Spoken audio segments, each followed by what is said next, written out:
नमस्ते, आप सभी का स्वागत है मेरे way to study E nursing channel में। आज का हमारा टॉपिक रहेगा प्रेशर अल्सर।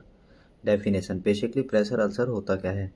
जब भी कोई पेशेंट बहुत लंबे समय से सेम पोजीशन में स्टे करता है, जिसके कारण पेशेंट का ब्लड सर्कुलेशन कैपिलरीज को डिक्रीज हो जाता है, उसके कारण जो सेल्स, टिश्यू और स्किन को जो डैमेज होता है, उसको हम प्रेशर अल्सर की कैटेगरी में कंसीडर करते हैं। ये मोस्टली आपको बोनी प्रोमिनेंट एरिया पे देखने को मिलता है।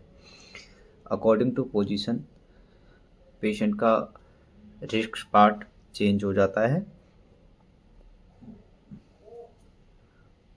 बहुत सारे पॉइंट्स इसमें ऐसे हैं जो आपके प्रेशर इंजरी के रिस्क को इंक्रीज कर देते हैं। नंबर 1 होता है आपका प्रेशर की वजह से आपका प्रेशर अल्सर का रेट इंक्रीज हो जाता है। अगर किसी पेशेंट को मॉइस्चर है तो उसकी वजह से मॉइस्चर से समझ सकते हैं। अगर किसी पेशेंट को लूज मोशन है, frequently patient empire bubble movements है, तो उस कंडीशन में पेशेंट को रिस्क इंक्रीज रह जाता है बैड सोर डेवलप होने का। नंबर 3 होता है आपका फ्रिक्शन। अगर किसी पेशेंट का फ्रिक्शन इंक्रीज है, बार बार पेशेंट को एक बेड से दूसरे बेड पे शिफ्ट करना होता है, या बेडशीट से पेशेंट को अप और डाउन करना होता है, तो उस समय लगा हुआ जो फ्रिक्शन और जो शेयर है, उसकी वजह से भी पेशेंट को risk of pressure injury increase हो जाता है। इम्पेयर सर्कुलेशन, किसी भी बॉडी पार्ट का सर्कुलेशन अगर डिक्रीज है, तो उस कंडीशन में पेशेंट के चांसेस इंक्रीज हो जाते हैं। एडिमा कहते हैं, इस कंडीशन में पेशेंट को रिस्क फैक्टर इंक्रीज हो जाता है। डायबिटीज मेलाइटिस के क्रॉनिक कॉम्प्लिकेशन जो भी होते हैं, उसकी वजह से आपके पेशेंट को रिस्क फैक्टर इंक्रीज हो जाता है। जब कोई पेशेंट पैरालाइसिस होता है या loss of body part function, किसी भी पेशेंट का बॉडी पार्ट फंक्शन नहीं कर रहा है, तो उस समय पेशेंट के रिस्क इंक्रीज हो जाता है। मूवेबिलिटी, अगर कोई पेशेंट मूव नहीं कर पा रहा है, पैरालाइज है, या उसे फ्रैक्चर हो गया या स्पाइन फ्रैक्चर हो गया, तो उस कंडीशन में पेशेंट का इंक्रीज हो जाता है रिस्क फैक्टर। कोमा, जब कोई पेशेंट लंबे समय से कोमा में है या पेशेंट पोजीशन चेंज करने के लिए कैपेबल नहीं है, तो उस कंडीशन में आपके पेशेंट का रिस्क फैक्टर इंक्रीज हो जाता है। इनकंटिन्यूएंस ऑफ यूरिन, मान लीजिए किसी पेशेंट को बबल्स या फिर यूरिन पे कंट्रोल नहीं है, तो उस कंडीशन में पेशेंट का इंक्रीज हो जाता है आपका प्रेशर अल्सर होने की risk. Pathophysiology, pressure ulcer develop कैसे होता है?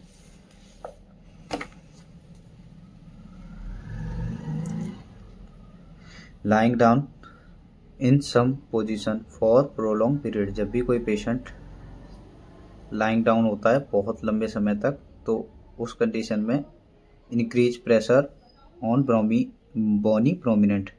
जब कोई पेशेंट लंबे समय तक सेम पोजीशन में रहता है, तो इंक्रीज हो जाता है प्रेशर ऑन ब्रोमी प्रोमिनेंट एरिया, जो भी बोनी एरिया है उस पर प्रेशर इंक्रीज होता है, जिसकी वजह से क्या होता है, decrease blood supply.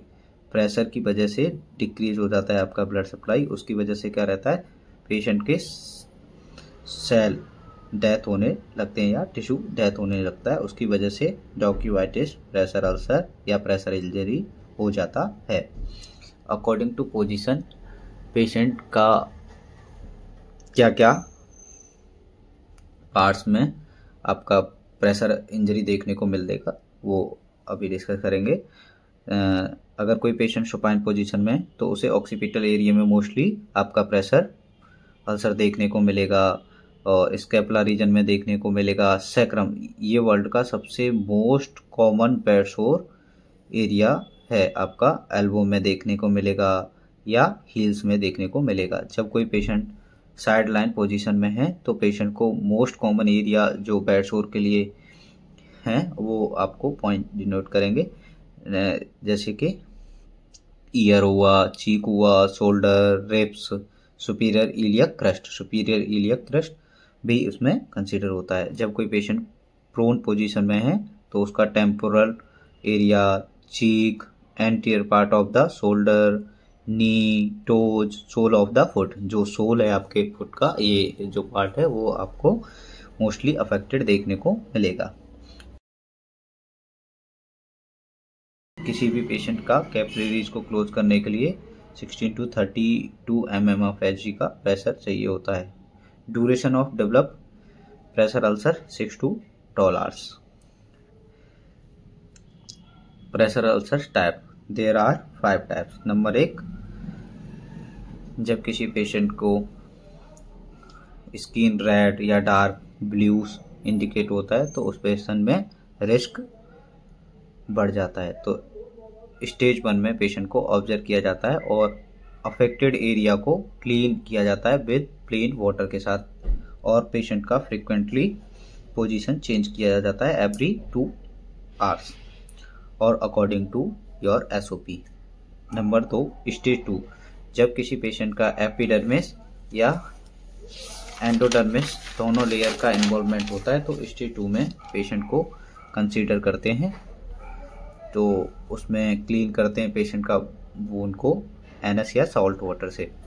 Stage 3, fully thickness skin loss of dermis and subcutaneous, जब पेशेंट का सबक्यूटेनियस टिश्यू भी इन्वॉल्व होता है तो उस कंडीशन को आप स्टेज 3 में कंसीडर करते हैं. स्टेज 4, जब भी किसी पेशेंट का टिश्यू नेक्रोसिस होने के बाद आपका बोन ही प्रोमिनेंट या बोन विजुअलाइज होता है तो उस कंडीशन को हम स्टेज 4 में कंसीडर करते हैं. एक होता है अनस्टेजेबल, जिसे कोई स्टेज ही नहीं दे सकते, तो उस कंडीशन को हम स्टेज 5 में कंसीडर करते हैं. How to calculate pressure injury risk factor, they are 6 components to identify pressure ulcer risk according to Braden scale 1987. Brydon ने 1987 में एक स्केल बनाया जिसे हम सब लोग ब्रेडन स्केल के नाम से जानते हैं, जिससे हम पेशेंट के रिस्क ऑफ प्रेशर को हम जान सकते हैं कि पेशेंट को कितना रिस्क है, मॉडरेट है, माइल्ड है, सीवियर है या कुछ भी नहीं है, तो उसे हम जान सकते हैं. नंबर 1 होता है सेंसरी परसेप्शन. सबसे पहले पेशेंट को इनिशियल स्टेज में आपको सेंसरी परसेप्शन देखना होता है. अगर कोई पेशेंट को मान लीजिए हेमीपैरेसिस हुआ है तो उस पेशेंट में risk of pressure injury increase हो जाता है. मूवेबिलिटी, सबसे पहले आपको कैपेसिटी देखना होता है, पेशेंट मूव कर पाएगा खुद से, पेशेंट अपनी बॉडी के पार्ट्स को पोजीशन इंडिपेंडेंटली कर पाएगा या किसी की हेल्प की ज़रूरत है. तो उस कंडीशन में अगर पेशेंट का डिक्रीज है मूवेबिलिटी तो उस कंडीशन में पेशेंट को risk of pressure ulcer increase हो जाता है. एक्टिविटी, आपको सबसे पहले पेशेंट का एक्टिविटी चेक करना है. Look at a patient level of physical activity, आपको फिजिकल एक्टिविटी, पेशेंट की फिजिकल एक्टिविटी को देखना है और आपका टिश्यू डैमेज हो सकता है. Friction and share, look at amount of oxygen and need to move as decrease of sliding on bed and chair.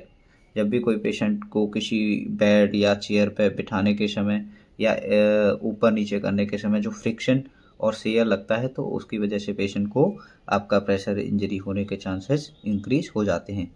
Nutrition, जब भी कोई पेशेंट एडमिट होता है तो उस पेशेंट में आपको न्यूट्रिशन असेसमेंट करना होता है. देखते हैं पेशेंट अपनी रिक्वायरमेंट के अकॉर्डिंगली डाइट टॉलरेट कर पा रहा है या पुअर इनटेक है या पेशेंट सफिशिएंट नहीं ले पा रहा है, तो उस कंडीशन में हम पेशेंट को न्यूट्रिशन असेसमेंट के अकॉर्डिंग नंबरिंग करके आप पेशेंट का प्रेशर अल्सर स्कोर जान सकते हैं. नेक्स्ट होता है आपका moisture.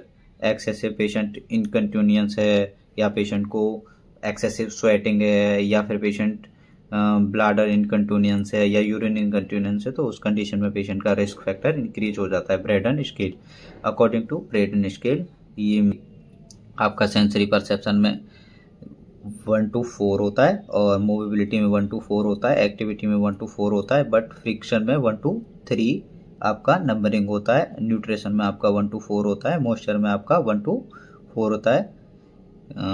Maximum as 23 according to numerical counting.